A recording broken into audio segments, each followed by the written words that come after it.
திருச்சிற்றம்பலம். திருச்சிற்றம்பலம். அருள் பரம் ஜோதி அருள் பரம் ஜோதி தனிப்பெரும் கருணையே தனிப்பெரும் கருணையே. திருச்சிற்றம்பலம். திருச்சிற்றம்பலம். குருவே சரணம். குருவே சரணம். சத்குருவே சரணம். சத்குருவே சரணம். ஜகத்குருவே சரணம். ஜகத்குருவே சரணம். மகாகுருவே சரணம். மகாகுருவே சரணம். ஆதிகுருவே சரணம். ஆதிகுருவே சரணம். திருச்சிற்றம்பலம். திருச்சிற்றம்பலம். சத்யக்ஷரம் சத்யக்ஷரம் சதாசிவம் சதாசிவம் சர்வமங்கலம். சர்வமங்கலம். நம சிவாய நம சிவாய நம சிவாய நம சிவாய நம சிவாய. நம சிவாಯ. ತಿರುಚಿಟ್ಟಮ್ಮನ ಗುರುದೇವ. ಅದೇ ನನ್ನೊಂದು ಪ್ರಶ್ನೆ ಇದೆ ಗುರುದೇವ. ಏನಂದ್ರೆ ಗುರುದೇವ, ಈಗ ಗುರುಗಳ ಹತ್ರ ಅನೇಕ ಭಕ್ತರು ತುಂಬ ಜನ ಬರ್ತಾರೆ. ಅವರ ಮನಸ್ಸಲ್ಲಿ ಗುರುದೇವ, ಈಗ ನಿಮ್ಮದು ಎಲ್ಲ ಕಷ್ಟಗಳನ್ನೂ ಹೇಳ್ಕೊತಾರೆ. ಎಲ್ಲ ಕಷ್ಟಗಳನ್ನೂ ಹೇಳಿ ಅವರು ಹೊರಗಡೆ ಹೋದ ನಂತರ ಏನೋ ಒಂದು ಒಳ್ಳೇದಾಗಲಿಲ್ಲ, ಆ ಗುರುಗಳ ಹತ್ರ ಹೋಗಿದೆ, ಆ ಥರ ಥಾಟ್ ಅವ್ರ ಮೈಂಡಲ್ಲಿರುತ್ತೆ ಇವಾಗ.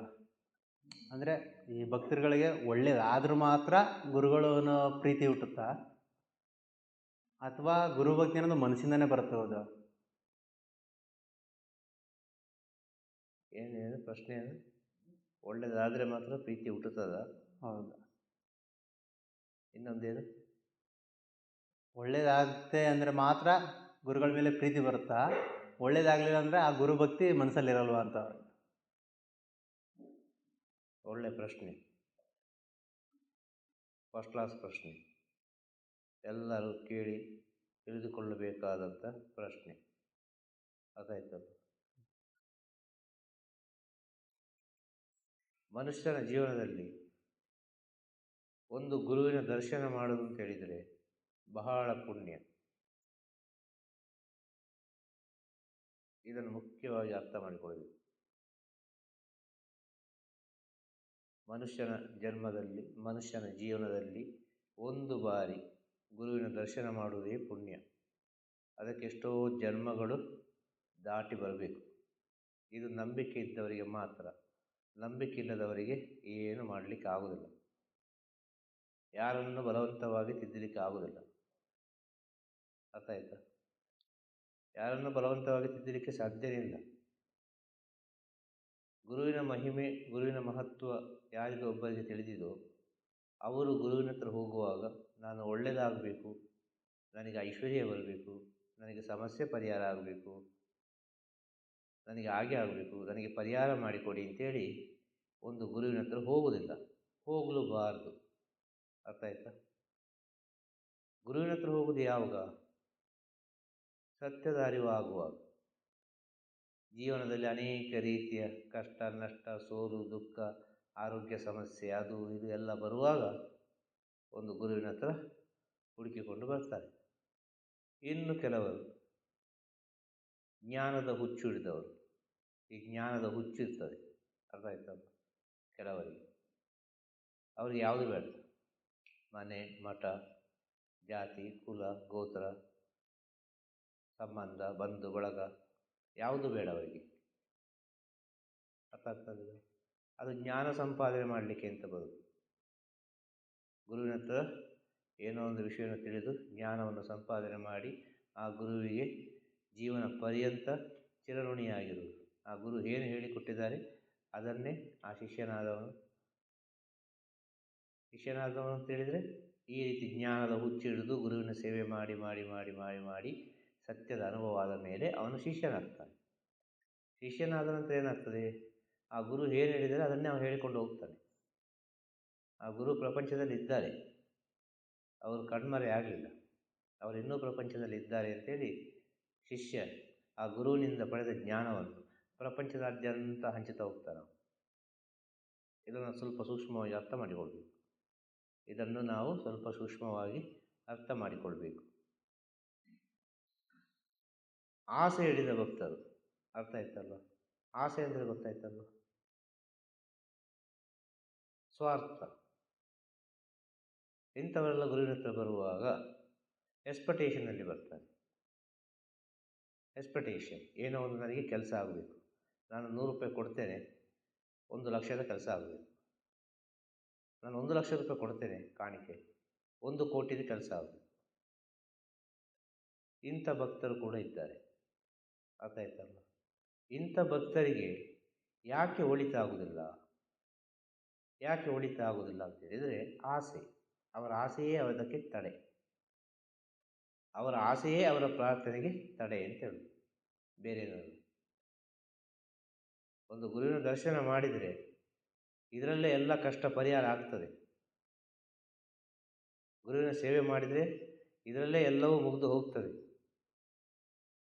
ಇನ್ನು ಬೇರೊಂದು ಇಲ್ಲ, ಹುಡುಕ್ಲಿಕ್ಕೆ ಇಲ್ಲ ಎಂಬ ಸ್ಥಿತಿಯಲ್ಲಿ ಒಬ್ಬ ಭಕ್ತನೋ ಒಬ್ಬ ಶಿಷ್ಯನೋ ಇದ್ದರೆ ಬೇರೆ ಏನು ಬೇಡ ಅವನಿಗೆ, ಬೇರೆ ಏನು ಬೇಡ. ತನ್ನಿಂತಾನಾಗಿ ಪ್ರಕೃತಿಯೇ ಅವನಿಗೆ ಪಾಠ ಮಾಡ್ತದೆ. ಮತ್ತೆ ತನ್ನಿಂತಾನಾಗಿ ಅವನಿಗೆಲ್ಲವೂ ಅರ್ಥ ಆಗ್ತದೆ. ಅವನಿಗೆ ಇಂಥ ಸ್ಥಿತಿ ಬರುವುದು ಯಾರಿಗೆ? ಎಲ್ಲ ಬಿಟ್ಟವರಿಗೆ. ಗುರು ಮಾತ್ರ ಕಣ್ಣಿಗೆ ಕಾಣುದು. ಅರ್ಥ ಆಯ್ತಲ್ಲ? ಈ ಆಸೆ ಹಿಡಿದು ಬರ್ತಾರಲ್ಲ ಭಕ್ತಿಯಲ್ಲಿ, ಆಸೆಯೇ ಭಕ್ತಿ ಅಂತ ಹೇಳುದು. ಅರ್ಥ ಆಯ್ತಲ್ಲ? ಭಕ್ತಿಯಲ್ಲಿ ಕೂಡ ಒಂದು ಆಸೆಯ ಭಕ್ತಿ. ಈ ಆಸೆಯ ಭಕ್ತಿಯಿಂದ ಗುರುವಿನ ದರ್ಶನ ಮಾಡಲಿಕ್ಕೆ ಬರ್ತಾರೆ, ಗುರುವಿನ ಸೇವೆ ಮಾಡಲಿಕ್ಕೆ ಬರ್ತಾರೆ ಅಂತ ಹೇಳಿದರೆ ಖಂಡಿತವಾಗಿಯೂ ಅದು ನೆರವೇರುವುದಿಲ್ಲ. ಕಾರಣ ಏನಲ್ಲಿ ದೊಡ್ಡ ತಡೆಗೋಡೆ ಉಂಟು. ಯಾವುದು? ಆಸೆ. ಆದರೂ ಯಾಕೆ ಅವರಿಗೆ ಪರಿಹಾರ ಆಗುವುದಿಲ್ಲ? ಇನ್ನೊಂದು ರೀತಿಯಲ್ಲಿ ನಾವು ಆಲೋಚನೆ ಮಾಡಲಿಕ್ಕೆ ಹೋದರೆ ಅನೇಕರು ಸಿಗ್ತಾರೆ ಈ ಪ್ರಪಂಚದಲ್ಲಿ. ಅರ್ಥ ಆಯ್ತಾ? ಒಬ್ಬರು ಜ್ಯೋತಿಷ್ಯರು ಸಿಗ್ತಾರೆ, ಒಬ್ಬರು ವಾಸ್ತು ಹೇಳುವವರು ಸಿಗ್ತಾರೆ ಅಲ್ವಾ? ಅನೇಕ ರೀತಿಯ ಪ್ರಶ್ನೆ ಹೇಳುವವರು ಸಿಗ್ತಾರೆ, ಅನೇಕ ರೀತಿಯ ಪರಿಹಾರ ಮಾಡಿಕೊಳ್ಳುವವರು ಸಿಗ್ತಾರೆ, ಅನೇಕ ರೀತಿಯವರು ಸಿಗ್ತಾರೆ. ಅನೇಕ ರೀತಿಯಲ್ಲಿ ಈ ಪ್ರಪಂಚ ಹೋಗ್ತಾ ಉಂಟು. ಈ ದೈವಿಕ ಸ್ಥಿತಿಯಲ್ಲಿ, ದೈವಿಕ ಸ್ಥಿತಿ ಎಂಬುದು ವ್ಯಾಪಾರ ಆಗಿದೆ ಅಂತ ಹೇಳುದು. ಆಗಿರುವಾಗ ಇಲ್ಲಿ ಯಾವುದು ಸರಿ ಯಾವುದು ತಪ್ಪು ಅಂತ ಗೊತ್ತಿಲ್ಲ. ಈಗ ಒಂದು ಗುರುವಿನ ಹತ್ರ ಒಬ್ಬ ಬರ್ತಾನೆ, ಆಸೆಯಲ್ಲೇ ಬರ್ತಾನೆ, ಅಲ್ಲಿಗೆ ಹೋದ್ರೆ ಒಳ್ಳೆಯದಾಗ್ತದೆ ಅಂತೇಳಿ. ಆ ಒಳ್ಳೆಯದಾಗ್ತದೆ, ಇಲ್ಲಿಗೆ ಹೋಗಿ ನನಗೆ ಒಳ್ಳೆಯದಾಗ್ತದೆ ಎಂಬ ವಿಚಾರ ಅವನೊಳಗೆ ದೃಢವಾಗಿ ಇದ್ದರೆ ಖಂಡಿತವಾಗಿ ಒಳ್ಳೆಯದಾಗ್ತದೆ. ಅವನ ಕಣ್ಣಿಗೆ ಅಲ್ಲಿ ಜ್ಯೋತಿಷ್ಯರು ಕಂಡರೆ, ಅವನ ಕಣ್ಣಿಗೆ ಇನ್ನೊಬ್ಬ ಪರಿಹಾರ ಮಾಡುವನು ಕಂಡರೆ, ಅವನ ಕಣ್ಣಿಗೆ ಒಬ್ಬ ವಾಸ್ತು ಹೇಳುವನು ಕಂಡರೆ, ಅವನ ಕಣ್ಣಿಗೆ ಇನ್ನು ಅನೇಕ ವಿದ್ವಾಂಸರು ಜ್ಞಾನಿಗಳು ಎಲ್ಲ ಕಂಡರೆ ಚಂಚಲ ಆಗುವುದಲ್ವ ಮನಸ್ಸು? ಆಗ್ತದೆ ಅಲ್ವಾ? ಹಾಂ, ಆಗಲೇಬೇಕು. ಇದೇ ಸತ್ಯ. ಕಾರಣ ಏನು? ಆಸೆ. ಇಲ್ಲಿಗೆ ಹೋಗಿ ಪರಿಹಾರ ಆಗಲಿಲ್ಲ, ಅಲ್ಲಿಗೆ ಹೋಗಿ ಪರಿಹಾರ ಮಾಡಿಕೊಳ್ಳು, ಆ ದೇವಸ್ಥಾನಕ್ಕೆ ಹೋಗಿ ಪರಿಹಾರ ಮಾಡಿಕೊಳ್ಳುವ, ಅಲ್ಲಿಗೊಂದು ಹರಕೆ ಹೊತ್ತು, ಅಲ್ಲಿಗೊಂದು ಹರಕೆ ಹೇಳುವ, ಹೀಗೆಲ್ಲ ಒಂದು ವಿಚಾರ ಬರ್ತದೆ ಅಲ್ವಾ? ಆಗ ದೃಢ ಇಲ್ಲ ಅಲ್ಲಿ. ಆ ದೃಢದಿಂದ ಇದ್ದರೆ ಎಲ್ಲವೂ ಸರಿಯಾಗ್ತದೆ. ಅರ್ಥ ಆಗ್ತದಲ್ವ? ಜೀವನದಲ್ಲಿ, ಮನುಷ್ಯನ ಜೀವನದಲ್ಲಿ ಒಂದೇ ಅಪ್ಪ, ಒಂದೇ ಅಮ್ಮ, ಒಂದೇ ಗುರು ಇರಬೇಕು. ಇದು ಪರಮ ಸತ್ಯವಾದ ವಿಚಾರ. ಅದೆಷ್ಟೋ ಗುರುಗಳ ಹತ್ರ ಜ್ಞಾನವನ್ನು ಪಡೆದುಕೊಳ್ಳಿ, ಆದರೆ ನಿಮ್ಮ ಅಂತರಾತ್ಮದಲ್ಲಿರುವ ಗುರು ಒಂದೇ ಗುರು ಇರಬೇಕು. ಹಾಗಾದರೆ ಸರಿ ಬರ್ತದೆ. ಮಾತೃದೇವೋಭವ, ಪಿತೃದೇವೋಭವ, ಗುರುದೇವೋಭವ. ಅರ್ಥ ಆಯ್ತಲ್ವ? ಇಂಥ ಸ್ಥಿತಿ ಸಿಕ್ಕಿದರೆ ಎಲ್ಲ ಭಕ್ತರಿಗೂ ಎಲ್ಲ ಶಿಷ್ಯಂದರಿಗೂ ಒಳ್ಳೆಯದಾಗ್ತದೆ. ಬೇರೆ ಯಾವುದು ಇರಬಾರ್ದು. ಆ ತಾಯಿಯೂ ಅವರೇ, ತಂದೆಯವರೇ, ಗುರುವೂ ಅವರೇ, ಮೂರು ಒಟ್ಟಿಗೆ ಸಿಗಬೇಕು. ಆ ಮೂರು ಒಟ್ಟಿಗೆ ಸಿಕ್ಕಿತ್ತು ಅಂತೇಳಿ ಆದರೆ ಅವನಿಗೆ ತನ್ನಿಂತಾನಾಗಿ ಎಲ್ಲ ವಿಚಾರಗಳು ತಿಳಿಯುತ್ತದೆ. ತಾಯಿ ಅಂದರೆ ಏನು? ತಂದೆ ಅಂದರೆ ಏನು? ಗುರು ಅಂದರೆ ಏನು? ಅರ್ಥ ಆಯ್ತಲ್ಲ? ತಾಯಿ ಅಂತ ಹೇಳಿದರೆ ನಮ್ಮ ಎಡದ ಮೂಗಿನ ಶ್ವಾಸ, ಇದಕ್ಕೆ ಚಂದ್ರಕಲೆ ಅಂತ ಹೇಳೋದು. ಅರ್ಥ ಆಯ್ತಲ್ಲ? ಚಂದ್ರನಾಡಿ ಅಂತೇಳಿ ಇದಕ್ಕೆ ತಾಯಿ ಅಂತ ಹೇಳೋದು. ಜ್ಞಾನದ ಮಾತಿಗೂ ಸಂಸಾರದ ಮಾತಿಗೂ ಅಜಗಜಾಂತರ ವ್ಯತ್ಯಾಸ ಉಂಟು. ಇದನ್ನು ನಾವು ಸ್ವಲ್ಪ ಸೂಕ್ಷ್ಮವಾಗಿ ಅರ್ಥ ಮಾಡಿಕೊಳ್ಬೇಕು. ಅರ್ಥ ಆಯ್ತಾ? ತಂದೆ ಅಂದರೆ ಏನು? ನಮ್ಮ ಶ್ವಾಸ, ಬಲದ ಶ್ವಾಸ. ಅರ್ಥ ಆಯ್ತಲ್ಲ? ಬಲದ ಶ್ವಾಸ ಹೋಗುವಾಗ ಅದು ತಂದೆ ಆಗ್ತದೆ. ಅದೇ ಶ್ವಾಸ ಎಡದ ಭಾಗದಲ್ಲಿ ಹೋಗುವಾಗ ಅದು ತಾಯಿ ಆಗ್ತದೆ. ಶ್ವಾಸ ಒಂದೇ. ಇದಕ್ಕೆ ಹೇಳುವುದೇನು? ಸೂರ್ಯಕಲೆ, ಚಂದ್ರಕಲೆ. ಇನ್ನೊಬ್ಬರಿದ್ದಾರೆ ಗುರು ಅಂತೇಳಿ, ತಾಯಿ, ತಂದೆ, ಗುರು. ಇವರು ಮೂವರು ಒಂದಾದರೆ, ಒಬ್ಬರಲ್ಲಿ ಸಿಕ್ಕಿದ್ರೆ ಅವನೊಳಗೆ ಸೂಕ್ಷ್ಮವಾದ ಒಂದು ನಾಡಿ, ಸುಷುಮ್ನ ನಾಡಿ ಅಂತೇಳಿ. ಆ ಸುಷುಮ್ನ ನಾಡಿಯಲ್ಲಿ ಅವನು ಪ್ರಯಾಣ ಮಾಡಲಿಕ್ಕೆ ಪ್ರಾರಂಭ ಮಾಡ್ತಾನೆ. ತಾಯಿ, ತಂದೆ, ಗುರು ಸೇರಿದರೆ ಏನಾಗ್ತದೆ ಸಂಸಾರದ ಮಾತಿನಲ್ಲಿ? ಅದೇ ತಾಯಿ, ತಂದೆ, ಗುರು ಸೇರಿದರೆ ಏನಾಗ್ತದೆ ಜ್ಞಾನದ ಮಾತಿನಲ್ಲಿ? ವ್ಯತ್ಯಾಸ ಉಂಟು ಇಲ್ಲಿ ಮಾತಿನಲ್ಲಿ. ಅರ್ಥ ಮಾಡಿಕೊಳ್ಬೇಕು, ಸ್ವಲ್ಪ ಸೂಕ್ಷ್ಮವಾಗಿ ಅರ್ಥ ಮಾಡಿಕೊಳ್ಬೇಕು. ಅರ್ಥ ಆಗ್ತದೆ? ಇದಕ್ಕೆಲ್ಲ ಕಾರಣ ಏನು ಗೊತ್ತಾ? ಆಸೆ. ಆಸೆಯಿಂದ ಏನು ಮಾಡಲಿಕ್ಕೆ ಸಾಧ್ಯ? ಆಸೆ ಪಡಬೇಕು. ಆಸೆ ಪಡಬಾರ್ದು ಅಂತ ಹೇಳೋದಿಲ್ಲ, ಒಳ್ಳೆಯ ಆಸೆಯನ್ನು ಪಡಬೇಕು. ಅರ್ಥ ಆಯ್ತಾ? ಆಸೆ ಇಲ್ಲದೆ ಯಾರಿಂದಲೂ ಬದುಕಲಿಕ್ಕೆ ಸಾಧ್ಯ ಇಲ್ಲ. ಗೌತಮ ಬುದ್ಧ ಹೇಳಿದ ಆಸೆಯೇ ದುಃಖಕ್ಕೆ ಮೂಲ ಅಂತೇಳಿ. ಆಸೆಯೇ ದುಃಖಕ್ಕೆ ಮೂಲ ಅಂದರೆ ಏನರ್ಥ? ಆಸೆಯಿಂದಾಗಿ ಮುಂದಿನ ಜನ್ಮ ಉಂಟು ಅಂತೇಳಿ, ಅದು ನಿಮಗೆ ದುಃಖವನ್ನು ಕೊಡ್ತದೆ. ಆ ಮುಂದಿನ ಜನ್ಮ ಎಂಬುದು ನಿಮಗೆ ದುಃಖವನ್ನು ಕೊಡ್ತದೆ. ಇದರಲ್ಲೇ ಮುಗಿಸಿಬಿಡು. ಆದ ಕಾರಣ ಗೌತಮ ಬುದ್ಧ ಪರಮಶ್ರೇಷ್ಠ ಜ್ಞಾನಿ. ಅರ್ಥ ಆಯ್ತಲ್ವ?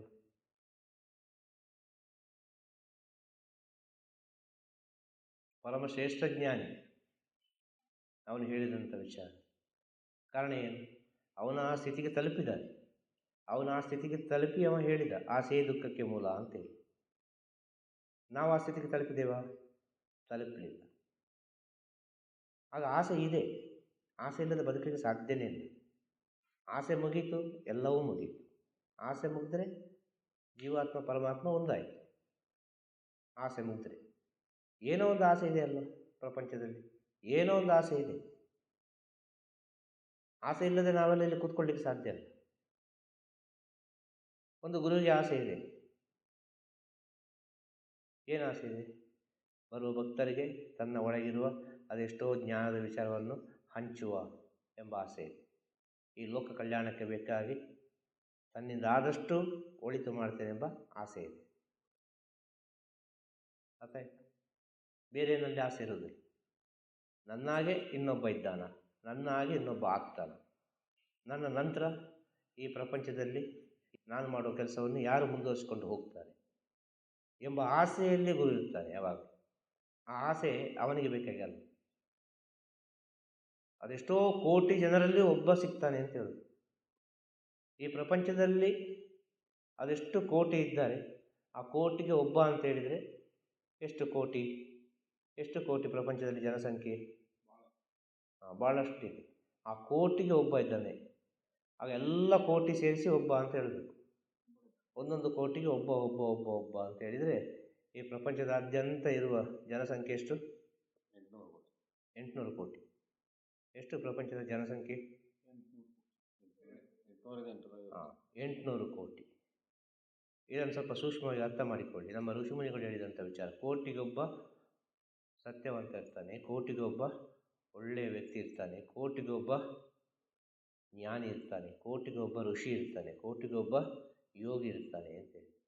ಕೋಟಿಗೆ ಒಬ್ಬ. ಆಗ 800 ಕೋಟಿ ಅಂತ ಹೇಳಿದರೆ ಈ ಪ್ರಪಂಚದಲ್ಲಿರುವ ಅಂಥ ಪವಿತ್ರವಾದ ಆತ್ಮ ಎಷ್ಟು ಅಂತ ಹೇಳಿದರೆ 800. ಕೋಟಿಗೆ ಒಂದು. 800. 800 ಮಹಾಪುರುಷರು, 800 ಮಹಾಜ್ಞಾನಿಗಳು.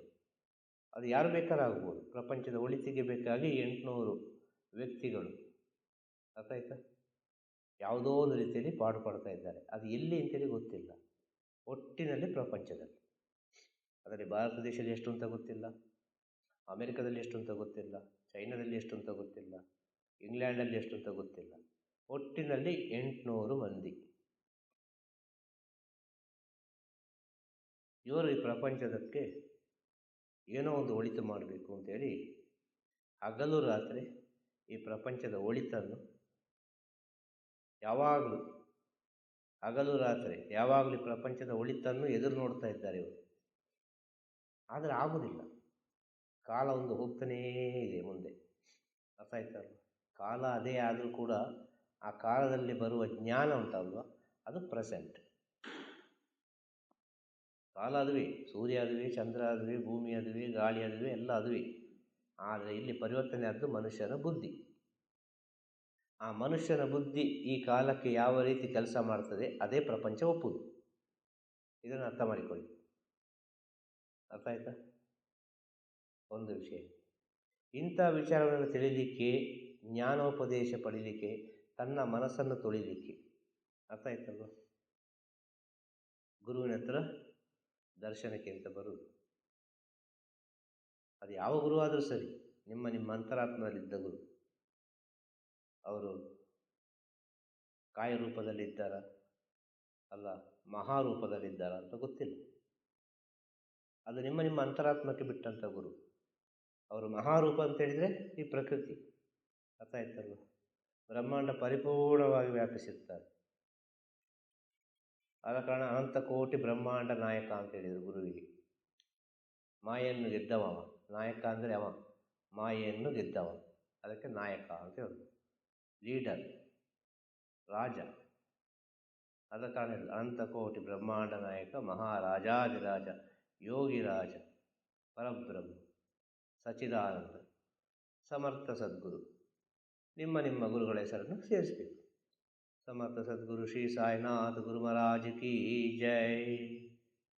ಸಮರ್ಥ ಸದ್ಗುರು ಶ್ರೀ ಅಕ್ಕಲ್ಕೋಟ್ ಗುರು ಮಹಾರಾಜ್ ಕಿ ಜೈ. ಸಮರ್ಥ ಸದ್ಗುರು ಶ್ರೀ ನಿತ್ಯಾನಂದ ಗುರು ಮಹಾರಾಜ್ ಕಿ ಜೈ. ಸಮರ್ಥ ಸದ್ಗುರು ಶ್ರೀ ಶಕ್ತಿವೇಲ್ ಗುರು ಮಹಾರಾಜ್ ಕಿ ಜೈ. ಸಮರ್ಥ ಸದ್ಗುರು ಶ್ರೀ ಗಜಾನನ ಗುರು ಮಹಾರಾಜ್ ಕಿ ಜೈ. ಸಮರ್ಥ ಸದ್ಗುರು ಶ್ರೀ ರುದ್ರವೇಲ್ ಗುರು ಮಹಾರಾಜ್ ಕಿ ಜೈ. ಸದ್ಗುರು ಶ್ರೀ ರಾಜ ಗುರು ಮಹಾರಾಜ್ ಕಿ ಜೈ. ಅರ್ಥ ಆಯ್ತಾ? ಅದು ನಿಮ್ಮ ಅಂತರಾತ್ಮದಲ್ಲಿರುವ ಗುರುಗಳು. ಗುರು ಒಬ್ಬನೇ, ಯಾವುದೇ ರೂಪದಲ್ಲಿ ಬಂದರೆ ಗುರು ಚೈತನ್ಯ ಎಂಬುದು ಒಂದೇ, ಗುರು ತತ್ವ ಎಂಬುದು ಒಂದೇ. ಇದನ್ನು ಸ್ವಲ್ಪ ಸೂಕ್ಷ್ಮವಾಗಿ ಅರ್ಥ ಮಾಡಿಕೊಳ್ಬೇಕು. ದಾರಿ ಸಾವಿರಾರಿದೆ ಆ ಜ್ಞಾನಕ್ಕೆ ಹೋಗಿ ತಲುಪಬೇಕು ಅಂತ ಹೇಳಿದರೆ. ಅರ್ಥ ಆಯ್ತಲ್ವ? ಯೋಗಶಾಸ್ತ್ರದಲ್ಲಿ ಅನೇಕ ರೀತಿಯಲ್ಲಿ ಹೇಳಿದ್ದಾರೆ, ತಾಂತ್ರಿಕರು ಇನ್ನೊಂದು ರೀತಿಯಲ್ಲಿ ಹೇಳಿದ್ದಾರೆ, ಮಾಂತ್ರಿಕರು ಇನ್ನೊಂದು ರೀತಿಯಲ್ಲಿ ಹೇಳಿದ್ದಾರೆ. ಅರ್ಥ ಆಯ್ತಲ್ವ? ಇನ್ನು ಸಾತ್ವಿಕದಲ್ಲಿ ಅನೇಕ ರೀತಿಯಲ್ಲಿದೆ, ಭಕ್ತಿ ಮಾರ್ಗ, ಕರ್ಮ ಮಾರ್ಗ, ಜ್ಞಾನ ಮಾರ್ಗ, ರಾಜಮಾರ್ಗ ಅಂತೇಳಿ. ಅದು ಅವರವರ ಚಾಯ್ಸ್. ಅರ್ಥ ಆಗ್ತದ? ಇಷ್ಟೆಲ್ಲ ಯಾಕೆ ಹೇಳಲಿಕ್ಕೆ ಬಂದೆ ಅಂತೇಳಿದರೆ, ಗುರುವಿನ ಹತ್ರ ಇಂಥ ವಿಚಾರವನ್ನು ಕೇಳಿ ತಿಳ್ಕೊಳ್ಳಿಕ್ಕೆ ಬರಬೇಕು. ಮನುಷ್ಯನ ಜನ್ಮದ ಸಾರ್ಥಕತೆ ಏನು ಅಂತ ತಿಳ್ಕೊಳ್ಳಿಕ್ಕೆ ಬರಬೇಕು. ಅವರು ನಿಮ್ಮೊಟ್ಟಿಗೂ ಕಲಿತಾರೆ, ಅವರು ಯಾವತ್ತೂ ಕಲಿತಾನೇ ಇರುವವರು. ಆದ ಕಾರಣ ಅವರು ನಾನು ಗುರು ಅಂತ ಹೇಳಲಿಕ್ಕೆ ಸಾಧ್ಯನೇ ಇಲ್ಲ. ಆಗ ಅವರು ಏನು ಹೇಳ್ತಾರೆ, ಕಲಿತದ್ದು ಸಾಸಿವೆಯಷ್ಟು, ಕಲಿಬೇಕಾದದ್ದು ಪ್ರಪಂಚದಷ್ಟು ಅಂತೇಳಿ. ಎಲ್ಲರ ಹತ್ರ ಕಲಿಯುವುದೇ, ಎಲ್ಲರೂ ಎಲ್ಲರ ಹತ್ರ ಕಲಿಯುವುದೇ. ಒಬ್ಬನಿಗೆ ಸಿಗ್ತಾನೆ ಅಂತ ಹೇಳಿದರೆ ಅವ ನಮಗೆ ಏನೋ ಒಂದು ಕಲಿಸಲಿಕ್ಕೆ ಬಂದಿದ್ದಾನೆ, ಇಲ್ಲ ನಾವು ಏನೋ ಒಂದು ಅವನ ಹತ್ರ ಕಲೀಲಿಕ್ಕೆ ಇದೆ ಈ ಪರಿಚಯ. ಅರ್ಥ ಆಯ್ತಾ? ಒಂದು ಗುರುವಿನ ಹತ್ರ ಬಂದು ಹಿಂದಿನಿಂದ ಏನೋ ಒಂದು ಮಾತಾಡಿಕೊಂಡು ಹೋಗ್ತಾರೆ ಅಂತ ಹೇಳಿದರೆ ಅದನ್ನು ಒಪ್ಪಿಕೊಳ್ಳಲಿಕ್ಕೆ ಆಗುವುದಿಲ್ಲ. ಅವರಿಗೆ ಪರಿಪೂರ್ಣ ಜ್ಞಾನ ಇಲ್ಲ, ಅಜ್ಞಾನಿಗಳು. ಅರ್ಥ ಆಯ್ತಲ್ವ? ಅಜ್ಞಾನಿಗಳು ಅಂತ ಹೇಳ್ಬೋದು, ಬೇರೆ ಹೇಳಲಿಕ್ಕೆ ಸಾಧ್ಯ ಅಲ್ಲ. ಅವರವರಿಗೆ ಅವರವರೇ ಸರಿ ಅಲ್ವಾ? ಅವರವರಿಗೆ ಅವರವರೇ ಸರಿ. ಈ ಪ್ರಪಂಚದಲ್ಲಿ ನಮ್ಮ ಜೊತೆಗೆ ಇರುವವರೆಲ್ಲರೂ, ಈ ಪ್ರಪಂಚದಲ್ಲಿ ನಮ್ಮ ಜೊತೆಗೆ ಇರುವವರೆಲ್ಲರೂ, ಅರ್ಥ ಆಯ್ತಲ್ವ, ಯಾರು ನಮ್ಮವರಲ್ಲ. ಇದನ್ನು ಅರ್ಥ ಮಾಡಿಕೊಳ್ಬೇಕು. ನಮ್ಮವರು ಎಲ್ಲಿದ್ದಾರೆ ಅಂತೇಳಿ ನಮಗೆ ಗೊತ್ತಿಲ್ಲ. ಈ ಸತ್ಯವಾದ ವಿಚಾರ. ನಮ್ಮವರು ಎಲ್ಲಿದ್ದಾರೆ ಅಂತೇಳಿ ನಮಗೆ ಗೊತ್ತಿಲ್ಲ. ಈ ಪ್ರಪಂಚದಲ್ಲಿ ಅನೇಕ ಜನರ ಜೀವನದಲ್ಲಿ ನಡೆದಂಥ ವಿಚಾರ ಇದೆ. ಒಬ್ಬ ಕಷ್ಟ ಕಾಲಕ್ಕೆ ಯಾರೋ ಒಬ್ಬ ಬಂದು ಉಪಕಾರ ಮಾಡ್ತಾನೆ ಅಂತ ಗೊತ್ತಿಲ್ಲ, ನಮ್ಮವರು ಎಲ್ಲಿದ್ದಾರೆ ಅಂತ ಗೊತ್ತಿರಲಿಲ್ಲ ಅಲ್ವಾ? ಸತ್ಯ ಅಲ್ವ ಇದು? ಸಡನ್ನಾಗಿ ರೋಡಲ್ಲಿ ಹೋಗೋದು ಆಕ್ಸಿಡೆಂಟ್ ಆಗ್ತದೆ, ಆಗ ಯಾರು ನಮ್ಮನ್ನು ಎತ್ತಿಕೊಂಡು ಹೋಗಿ ಆಗ್ತಾರೆ ಅಂತ ಯಾರಿಗೆ ಗೊತ್ತು? ಆಸ್ಪತ್ರೆಗೆ ನಮ್ಮವರ? ಆದರೆ ಅವರು ನಮ್ಮವರು. ಅದೇ ಹೇಳಿ, ನಮ್ಮವರು ಎಲ್ಲಿದ್ದಾರೆ ಅಂತ ನಮಗೆ ಗೊತ್ತಿಲ್ಲ. ಆ ಕಾಲ ಬರುವಾಗ ನಮ್ಮವರು ಯಾರು ಅಂತ ನಮಗೆ ತಿಳಿಯುವುದು. ಓ, ಇದು ನಮ್ಮವರು. ತುಂಬ ಸೂಕ್ಷ್ಮ ಇದು. ನಾವೆಲ್ಲ ತಿಳ್ಕೊಂಡಿರ್ತೇವೆ, ನಮ್ಮವರು ನಮ್ಮವರು ನಮ್ಮವರು, ನಮ್ಮ ಜೊತೆಗಿದ್ದಾರೆ ನಮ್ಮ ಜೊತೆಗಿದ್ದಾರೆ ನಮ್ಮ ಜೊತೆಗಿದ್ದಾರೆ ಅಂತೇಳಿ ನಾವು ತಿಳ್ಕೊಳ್ಳೋದು ಮಾತ್ರ. ಆದರೆ ನಮ್ಮ ಜೀವನದಲ್ಲಿ ಒಂದು ಉಪಕಾರ ಆಗೋದು ಅಂತ ಹೇಳಿದರೆ, ಏನೋ ಒಂದು ಸೇವೆ ಆಗೋದು ಅಂತ ಹೇಳಿದರೆ, ನಮಗೆ ತಿಳಿಯಾದ ವ್ಯಕ್ತಿಯಿಂದ, ನಮಗೆ ಪರಿಚಯ ಇಲ್ಲದ ವ್ಯಕ್ತಿಯಿಂದ ಯಾವುದೋ ಒಂದು ರೂಪದಲ್ಲಿ ಆ ಭಗವಂತನ ಅನುಗ್ರಹದ ಮೂಲಕ, ಭಗವಂತನ ಆಶೀರ್ವಾದದ ಮೂಲಕ ನಮ್ಮ ಎದುರು ಬಂದು ನಿಲ್ತಾರೆ. ಇದು ಅದೆಷ್ಟೋ ಮನುಷ್ಯರ ಜೀವನದಲ್ಲಿ ನಡೆದಿರ್ಬೋದು. ಒಂದು ಮದುವೆ ಸಂದರ್ಭದಲ್ಲಿ, ಒಂದು ಕೈಯಲ್ಲಿ ಕಾಸು ಇಲ್ಲ, ಮನೆಯಲ್ಲಿ ಏನೋ ಒಂದು ವಿಶೇಷ ಆಗುವ ಸಮಯದಲ್ಲಿ ಅಲ್ವಾ, ಯಾವ ರೀತಿ ನೀವು ನೋಡಿದರೂ ಕೂಡ ಈ ಮಾತಂತೂ ಒಂದಲ್ಲ ಒಂದು ರೀತಿಯಲ್ಲಿ ಅನ್ವಯಿಸ್ತದೆ. ಸ್ವಲ್ಪ ಸೂಕ್ಷ್ಮವಾಗಿ ಆಲೋಚನೆ ಮಾಡಿ.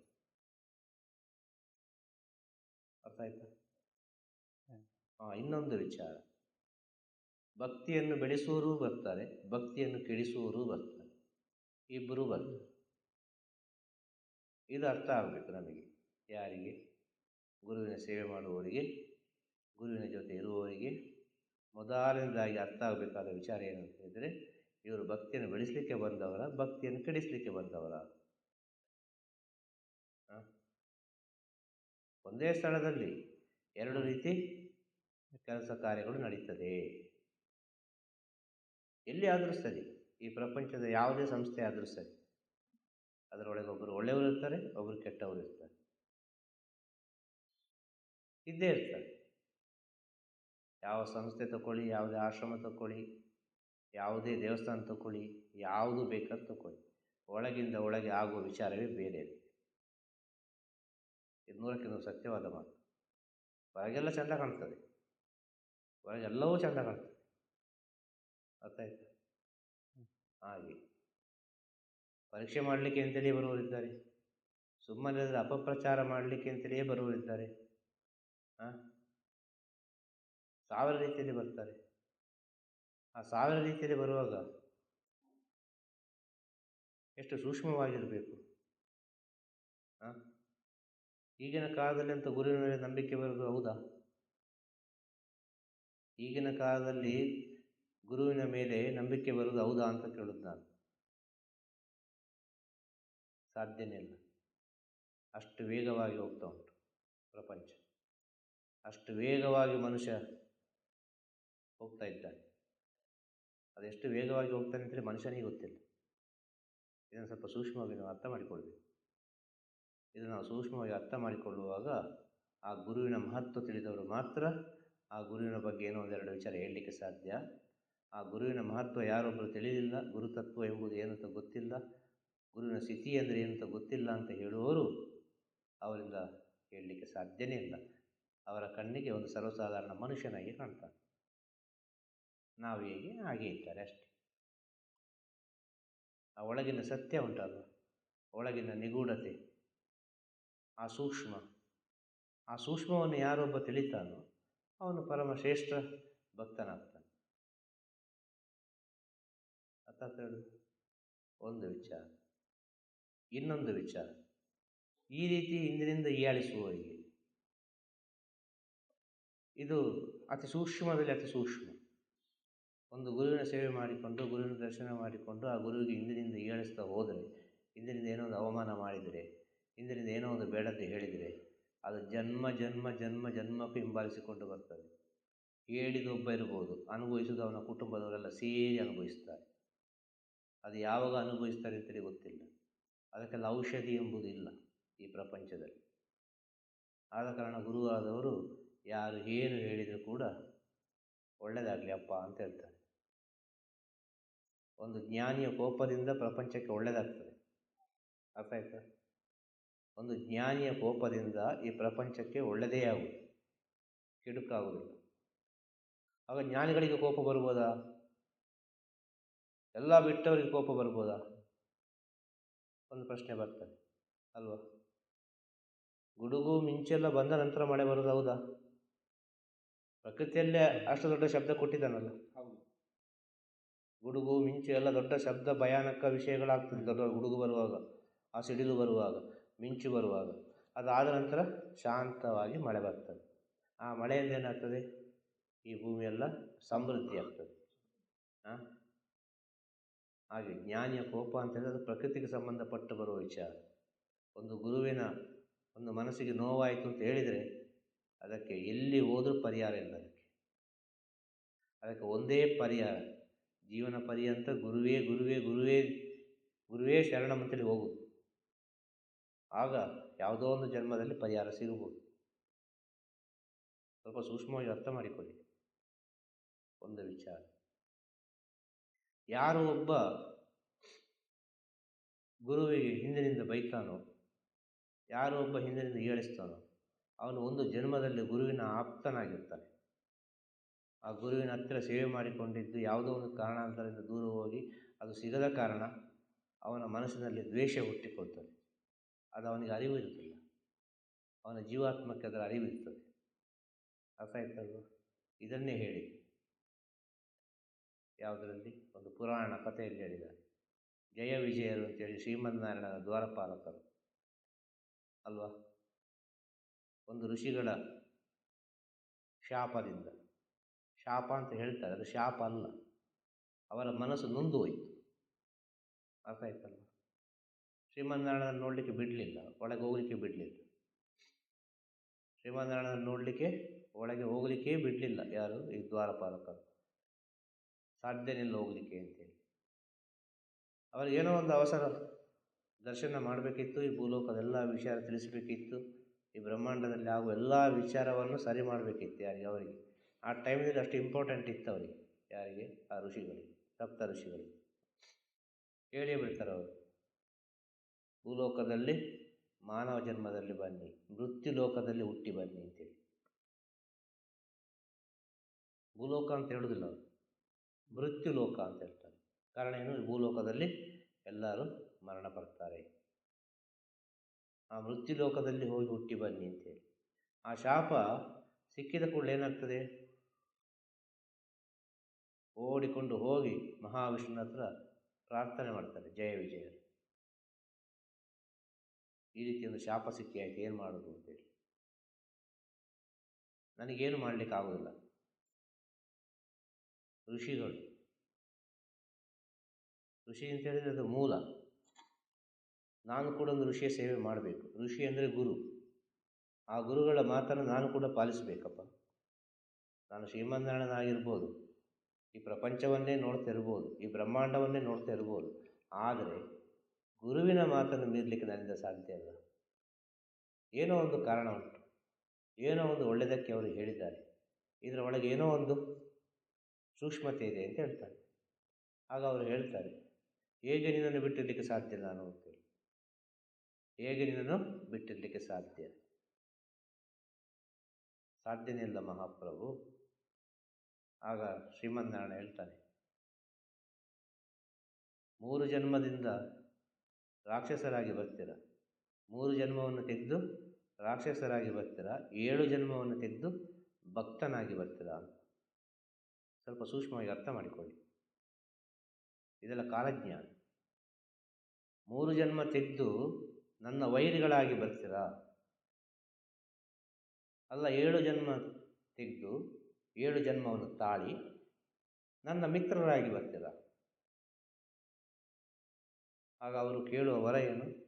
3 ಜನ್ಮ ಆದರೂ ಪರವಾಗಿಲ್ಲ, ನಿನ್ನ ಶತ್ರು ಆದರೂ ಪರವಾಗಿಲ್ಲ, ನಿನ್ನ ಶತ್ರು ಆದರೂ ಪರವಾಗಿಲ್ಲ, ಬೇಗ ಬಂದು ಮುಟ್ಟಬೇಕು ನಿನ್ನ ಹತ್ರ, 3 ಜನ್ಮ ಸಾಕು ಅಂತೇಳಿ. ಅಲ್ವಾ?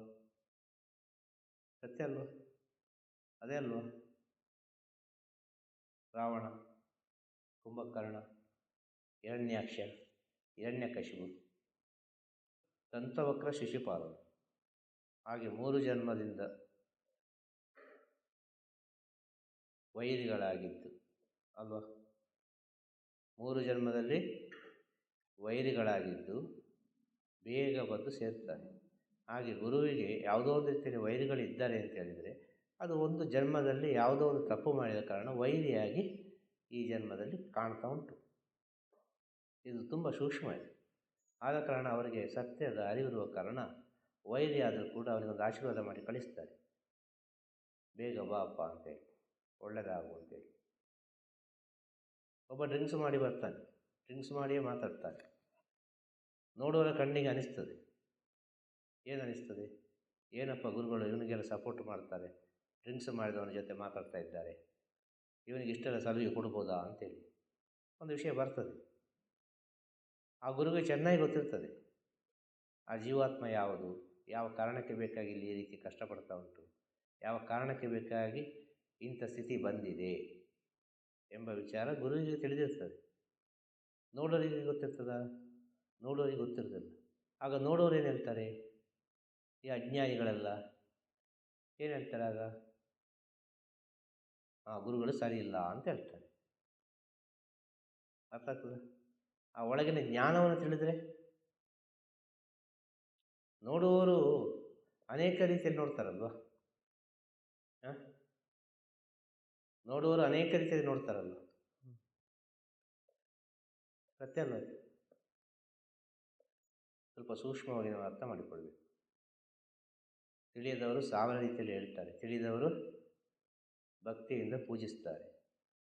ನಮಗೆ ಬೇಕಾದ್ದೇನು, ನಾವು ಹೇಗೆ, ನಾವು ಗುರುಗಳ ಹತ್ರ ಹೇಗಿದ್ದೇವೆ, ನಮ್ಮ ಸೇವೆ ಯಾವ ರೀತಿ ಉಂಟು, ನಾವು ಎಲ್ಲಿ ತಪ್ಪುತ್ತಾ ಇದ್ದೇವೆ, ಇದರ ಬಗ್ಗೆ ಮಾತ್ರ ನಮಗೆ ಆಲೋಚನೆ ಇರಬೇಕು. ಇದರ ಬಗ್ಗೆ ಮಾತ್ರ ನಾವು ಯೋಚನೆ ಮಾಡಬೇಕು. ಹೊರತು ಅವರು ಹಾಗೆ ಹೇಳಿದರು, ಅವರು ಹೀಗೆ ಹೇಳಿದರು, ಆ ರೀತಿ ಇದೆ, ಈ ರೀತಿ ಇದೆ, ಅಪಪ್ರಚಾರ ಮಾಡ್ತಾ ಇದ್ದಾರೆ ಅಂತ ಹೇಳಿದರೆ ಅವರೆಲ್ಲ ಗುರುಭಕ್ತರಾಗಲಿಕ್ಕೆ ಸಾಧ್ಯ ಇಲ್ಲ. ಅವ್ರಿಗೆ ಅದೆಲ್ಲ ಕಿವಿಗೆ ಬೀಳುವುದೇ ಇಲ್ಲ. ಅರ್ಥ ಆಯ್ತಲ್ಲ? ಆಗ ಏನು ಹೇಳ್ತಾರೆ ಗೊತ್ತಾ, ಅವರು ಮಹಾಪಾಪಿ ಇವನು ಅಂತ ಹೇಳ್ತಾರೆ. ಅಲ್ಲಿಗೆ ಕಟ್ ಮಾಡಿಬಿಡ್ತಾರೆ ವಿಚಾರವನ್ನು. ಎಷ್ಟು ಕರ್ಮ ಮಾಡಿರ್ಬೋದು ಇವ ಅಂತೇಳಿ ಅದನ್ನು ಮುಂದುವರಿಸ್ಕೊಂಡು ಹೋಗುವುದಿಲ್ಲ. ಅಲ್ಲಿಗೆ ಸ್ಟಾಪ್ ಮಾಡಿ ಡಿಲೀಟ್ ಮಾಡಿ ಬಿಸಾಡಿ ಬಿಡ್ತಾರೆ ಅಷ್ಟೇ. ನಿಜವಾದ ಭಕ್ತರಾದವರು, ನಿಜವಾದ ಶಿಷ್ಯನಾದವರು, ಅವನ ಕಣ್ಣಿಗೆ ಗುರು ಮಾತ್ರ ಕಾಣುವುದು, ಬೇರೆ ಯಾರು ಕಾಣುವುದಿಲ್ಲ, ಬೇರೆ ಯಾವ ಶಬ್ದವೂ ಕೇಳುವುದಿಲ್ಲ, ಗುರು ಹೇಳಿದ ಶಬ್ದವೇ ಕೇಳುವುದು. ಅರ್ಥ ಆಗ್ತದ? ಹಾಗೆ ಅನೇಕ ರೀತಿಯ ಭಕ್ತರಿದ್ದಾರೆ. ಈ ಭಕ್ತರಲ್ಲಿ ಗುರು ಹುಡುಕುವುದು ಯಾರು ಒಬ್ಬ ಅಂತೇಳಿ, ನನ್ನ ನಂತರ ಯಾರು, ಎಲ್ಲರೂ ಹುಡುಕಿದದನ್ನೇ. ಎಲ್ಲರೂ ಒಂದೊಂದು ಕಡೆ ಬೀಜ ಹಾಕಿ ಹೋದ ಕಾರಣ ಅಲ್ಲೆಲ್ಲೆಲ್ಲೆಲ್ಲೆಲ್ಲೆಲ್ಲಿ ಈ ಸಾಧು ಪರಂಪರೆ, ಗುರು ಪರಂಪರೆ ಎಲ್ಲ ಬೆಳೀತಾ ಉಂಟು. ಇದನ್ನು ಸ್ವಲ್ಪ ಸೂಕ್ಷ್ಮವಾಗಿ ಅರ್ಥ ಮಾಡಿಕೊಳ್ಳಬೇಕು. ಅರ್ಥ ಆಯ್ತಲ್ವ? ಉತ್ತರ ಸಿಕ್ಕಿತಾ? ಮುರುಳಿಗೆ ಉತ್ತರ ಸಿಕ್ಕಿತಾ ಅಂತ ಕೇಳೋದು. ನಮ್ಮನ್ನು ಮಾತ್ರ ನಾವು ನೋಡಿದರೆ ಸಾಕು. ಅರ್ಥ ಆಯ್ತಲ್ಲ? ನಾವು ಸತ್ಯದಿಂದ ಒಂದು ಹೆಜ್ಜೆ ಮುಂದೆ ಇಟ್ಟರೆ ನಮ್ಮ ಹಿಂದೆ ಇನ್ನೊಬ್ಬ ರೆಡಿ ಇರ್ತಾನೆ ಹೆಜ್ಜೆ ಇಡಲಿಕ್ಕೆ. ಇದನ್ನು ತಿಳಿದರೆ ಸಾಕು. ಇನ್ನೊಂದು ವಿಷಯ ಹೇಳ್ತೇನೆ. ಈ ಪ್ರಪಂಚಕ್ಕೆ ನಾವೆಲ್ಲ ಬಂದಿದ್ದೇವೆ, ನಾವು ಯಾರನ್ನು ನಂಬಿ ಬರಲಿಲ್ಲ. ಇದನ್ನು ಅರ್ಥ ಮಾಡಿಕೊಳ್ಳಿ. ನಾವು ಯಾರನ್ನು ನಂಬಿ ಬರಲಿಲ್ಲ ಈ ಪ್ರಪಂಚಕ್ಕೆ. ನಮ್ಮ ಕರ್ಮವನ್ನು ಅನುಭವಿಸಲಿಕ್ಕೆ ನಮ್ಮ ಆಸೆಯಿಂದಾಗಿ ನಾವು ಈ ಜನ್ಮವನ್ನು ತಾಳಿದ್ದೇವೆ. ನಾವು ನೆನೆಸ್ಬೋದು, ಅರ್ಥ ಆಯ್ತಲ್ವ, ನಾನಲ್ಲಿ ಕೆಲಸ ಮಾಡ್ತೇನೆ, ಅವರ ಕೆಲಸ ಅಲ್ಲಿ ಕೆಲಸ ಮಾಡುವ ಕಾರಣ, ಆ ಓನರ್ ಇರುವ ಕಾರಣ ನನಗೆ ಸಂಬಳ ಸಿಗ್ತದೆ, ಅವರಿಂದ ನಾನು ಚೆನ್ನಾಗಿದ್ದೇನೆ ಅಂತೇಳಿ. ಅರ್ಥ ಆಯ್ತಲ್ವ? ಇದು ಕಣ್ಣಿಗೆ ಕಾಣುವ ಮಾಯೆ. ನಾವು ನೆನೆಸ್ಬೋದು, ಅರ್ಥ ಆಯ್ತಲ್ವ, ಅಪ್ಪ ಅಮ್ಮ ಚೆನ್ನಾಗಿ ನೋಡಿಕೊಳ್ತಾ ಇದ್ದಾರೆ ಅಂತೇಳಿ ನಾವು ನೆನೆಸ್ಬೋದು. ಒಂದು ತಂಗಿ ನೆನೆಸ್ಬೋದು, ಅಣ್ಣ ಭಾಳ ಚೆನ್ನಾಗಿ ನೋಡ್ತಾನೆ ನಾನು ಅಂತೇಳಿ. ಒಂದು ಅಕ್ಕ ನೆನೆಸ್ಬೋದು, ತಮ್ಮ ನನ್ನನ್ನು ಚೆನ್ನಾಗಿ ನೋಡಿಕೊಳ್ತಾನೆ ಅಂತೇಳಿ. ಒಂದು ಹೆಂಡತಿ ನೆನೆಸ್ಬೋದು, ಗಂಡ ಭಾಳ ಚೆನ್ನಾಗಿ ನೋಡಿಕೊಳ್ತಾನೆ ಅಂತೇಳಿ. ಅರ್ಥ ಆಯ್ತಲ್ಲ? ಪ್ರತಿಯೊಂದು ವಿಚಾರದಲ್ಲಿ ನೀವು ಈ ರೀತಿ ಸೇರಿಸ್ಕೊಂಡು ಹೋಗಿ. ಇದು ಕಣ್ಣಿಗೆ ಕಾಣುವ ಮಾಯಿ, ಸತ್ಯ ಅಲ್ಲ. ಇದು ಕರ್ಮ ಮತ್ತು ಋಣ. ಈ ಕರ್ಮ ಮತ್ತು ಋಣ ಆಸೆ ಇದ್ದರೆ ಮಾತ್ರ ಸೃಷ್ಟಿಯಾಗುವುದು. ಆ ಆಸೆ ಯಾವುದರ ಮೇಲೆ ನಿಮಗೆ ಉಂಟು ಅದರ ಮೇಲೆ ನಿಮ್ಮ ಜನ್ಮ. ಹೋದ ಜನ್ಮದಲ್ಲಿ ಗುರುವಿನ ಹತ್ರ ಸೇವೆ ಮಾಡಿ ಮಾಡಿ ಮಾಡಿ ಮಾಡಿ ಮಾಡಿ ಆ ಗುರು ಸೇವೆಯಲ್ಲಿ ಪರಿಪೂರ್ಣ ಆಗಲಿಲ್ಲ ಅಂತ ಹೇಳಿದರೆ ಈ ಜನ್ಮದಲ್ಲಿ ಅದಕ್ಕೆ ಬೇಕಾಗಿ ನಾವು ಹುಟ್ಟುತ್ತೇವೆ. ಇದನ್ನು ಅರ್ಥ ಮಾಡಿಕೊಳ್ಳಿ. ಹೋದ ಜನ್ಮದಲ್ಲಿ ಏನೋ ಒಂದು ಬಿಸ್ನೆಸ್ ಏನೋ ಒಂದು ಸಕ್ಸಸ್ ಆಗಲಿಲ್ಲ ಅಂತ ಹೇಳಿದರೆ ಮುಂದಿನ ಜನ್ಮದಲ್ಲಿ ಅದಕ್ಕೆ ಬೇಕಾಗಿ ಅವನು ಹುಟ್ಟಿ ಬರ್ತಾನೆ. ಇದೆಲ್ಲ ಭಾಳ ಸೂಕ್ಷ್ಮ ಇದೆ. ಅರ್ಥ ಆಗ್ತದೆ? ಯಾರು ಒಬ್ಬ ಗುರು ಸೇವೆ ಮಾಡಲಿಕ್ಕೆ ಅಂತ ಹುಟ್ಟಿದಾನೋ ಅವನಿಂದ ಮಾತ್ರ ಗುರುವಿನ ಮಹತ್ವವನ್ನು ತಿಳಿಲಿಕ್ಕೆ ಸಾಧ್ಯ. ಅವನಿಗೆ ಮಾತ್ರ ಗುರುವಿನ ಮಹತ್ವವನ್ನು ತಿಳಿಲಿಕ್ಕೆ ಸಾಧ್ಯ. ಬೇರೆ ಯಾರಿಂದಲೂ ಸಾಧ್ಯ ಇಲ್ಲ. ಅದಕ್ಕಾಗಿ ಒಬ್ಬ ಹುಟ್ಟಿರಬೇಕು. ಅದಕ್ಕಾಗಿ ಹುಟ್ಟಿದರೆ ಮಾತ್ರ. ಅದಕ್ಕಾಗಿ ಹುಟ್ಟುವುದಕ್ಕೆ ಕೂಡಿದಷ್ಟು ಮಟ್ಟಿಗೆ ನಮ್ಮ ಜೀವನದಲ್ಲಿ ಪುಣ್ಯದ ಕೆಲಸವನ್ನು ಮಾಡಿ, ಕೂಡಿದಷ್ಟು ಪುಣ್ಯ ಸಂಪಾದನೆ ಮಾಡಿ, ಕೂಡಿದಷ್ಟು ಗುರು ಹಿರಿಯರನ್ನು ಗೌರವಿಸಿ, ಆ ಒಂದು ಜನ್ಮದಲ್ಲಿ ನಾವು ಅದಕ್ಕಾಗಿ ಹುಟ್ಟುತ್ತೇವೆ. ಅದಕ್ಕಾಗಿ ಹುಟ್ಟುವಾಗ ಎಲ್ಲವೂ ಪರಿಪೂರ್ಣತೆ ಆಗ್ತದೆ. ಗೊತ್ತಾಯ್ತಾ? ಶುಭವಾಗಲಿ. ತಿರುಚಿಟ್ರಂಬಲಂ. ಗುರುವೇ ಶರಣ. ನಮಃ ಶಿವಾಯ. ನಮಃ ಶಿವಾಯ. ನಮಃ ಶಿವಾಯ. ನಮಃ ಶಿವಾಯ. ನಮಃ ಶಿವಾಯ.